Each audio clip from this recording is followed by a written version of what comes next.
Okay, so let's just jump right in with a pretty wild idea. We're told that what we see as causes of death, things like illness or accidents, are the things that end our lives. But what if they're not the real cause? What if they're just symptoms of something much, much bigger? A fundamental process woven into the very fabric of the universe. Right? If it's not the diseases we try to cure or the accidents we try to avoid, then what is it? What's the invisible force that's really pulling the strings, dictating the fate of, well, everything, including you and me? And that leads us right to the core idea here. The thought that our end isn't really about a specific biological breakdown, but more like a final surrender to this underlying code of the universe. So what on earth is this code? Well, science actually has a name for it. It's time to pull back the curtain and name the real culprit. That invisible hand that guides everything from a cup of coffee cooling on your desk to the crumbling of ancient empires. We're talking about entropy. So what is entropy? Put simply, it's one of the most basic, unbreakable laws in all of physics. It says that over time, things don't get more organized, they get messier. Everything in the universe naturally moves from a state of order and structure towards disorder, randomness, and, well, chaos. It's a one-way street, and there's no turning back. Let me give you a super simple way to picture this. On one side, you've got low entropy. Think of a perfect solid ice cube. All its water molecules are locked into this neat, predictable, orderly pattern. Now, on the other side, high entropy. That same ice cube is melted into a puddle. The molecules are all over the place, totally random and disorganized. The structure is just gone. And this happens naturally. The puddle will never just turn back into a perfect ice cube on its own.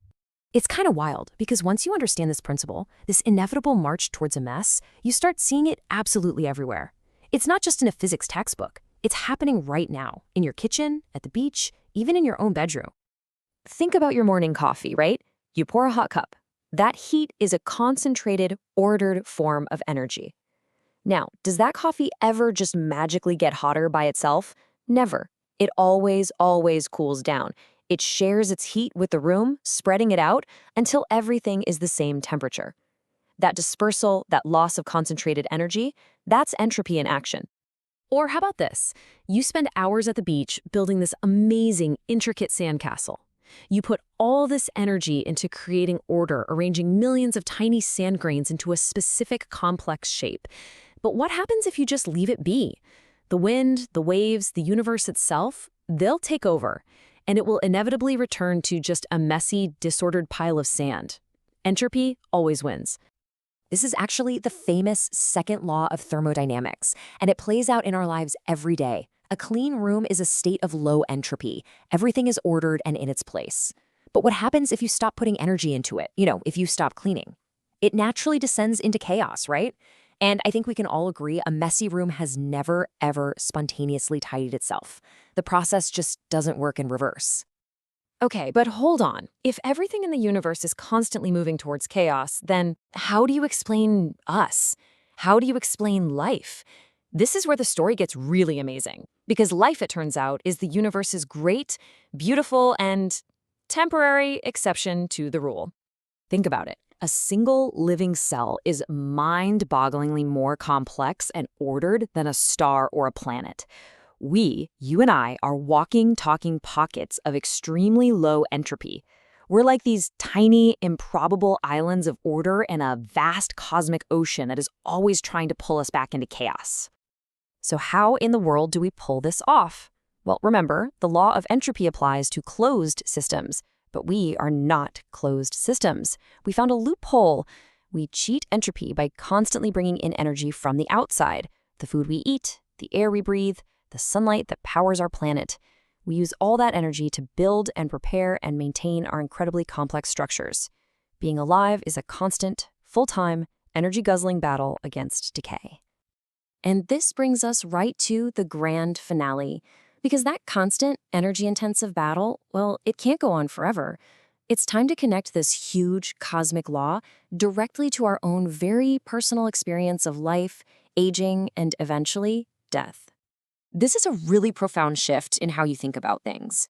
We tend to see aging as a kind of failure, right? A breakdown, something going wrong with our bodies. But if you look at it through the lens of physics, it's not a failure at all. It's actually the universe's tendency toward disorder finally winning out. It's relentless. So, aging and death, they're just the names we give to the process of our incredibly ordered biological system finally losing its long, hard-fought war. It's our surrender to the most fundamental law of the cosmos. Entropy finally gets its way. So let's look at a whole life, but from entropy's point of view. At birth, we are a system at its peak of order and complexity. Throughout our lives, we burn an enormous amount of energy just maintaining that order, fighting back the chaos. As we age, our ability to fight entropy just weakens. And death? Death is simply the final step, the return to disorder when our atoms and energy are released to once again reach equilibrium with the rest of the universe. So maybe entropy isn't the villain of the story. It's not some enemy we have to defeat because, well, we can't. It is simply the current of the great cosmic river.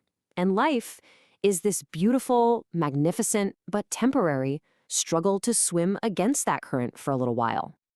And that leaves us with one last thing to think about.